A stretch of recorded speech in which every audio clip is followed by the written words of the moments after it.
What happens when a deal made over drinks turns into a legal battle over a farm? Let's discuss the classic 1954 Virginia Supreme Court case, Lucy versus Zehmer. This case is a staple in contract law classes, not because of billion-dollar stakes or Supreme Court fireworks, but because it illustrates a deceptively simple question. Can a contract be valid if one party claims they were just joking? Let's set the stage. Lucy wanted to buy Zehmer's farm, a property Lucy had eyed for many years. One evening, while the two were sharing drinks at a restaurant, Lucy brought it up again.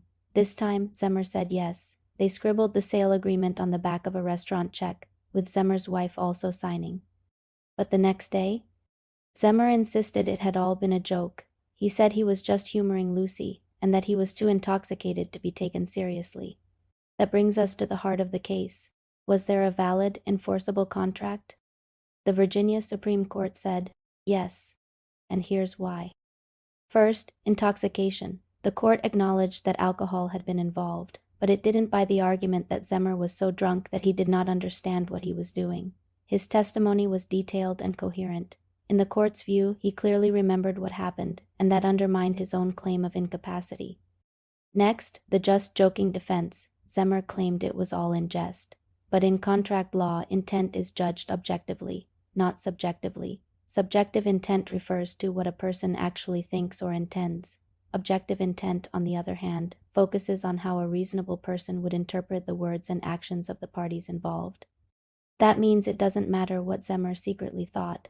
It matters how a reasonable person in Lucy's position would interpret Zehmer's words and actions. And Lucy? He took the agreement seriously. He arranged for a title search, informed his brother about the deal, and prepared to move forward with the purchase. Those were not the actions of someone playing along with a joke. The court found that the agreement, though scribbled on a check, was clear and specific enough to constitute a contract, and so it ordered specific performance, meaning Zehmer had to follow through and sell the farm.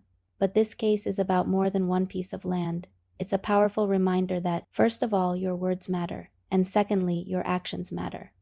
And most importantly, your intent, at least in the legal sense, is judged by how you present yourself to others, not what you secretly mean. In other words, joking around about a serious transaction might not protect you if the other party has every reason to believe you're sincere. So what are the key takeaways from Lucy v. Zehmer? Always be clear when discussing significant transactions. Avoid making jokes about legal matters, especially in writing. Understand that contracts don't have to be formal documents. A napkin or even a restaurant check can be enough. And if you're not serious, make that unmistakably clear, or better yet, don't engage at all. Lucy versus Zehmer may be old, but its message is timeless. Contract law protects what people reasonably believe, not what someone later claims they meant. That's the story of a farm, a handshake, a few drinks, and a lasting lesson in legal intent.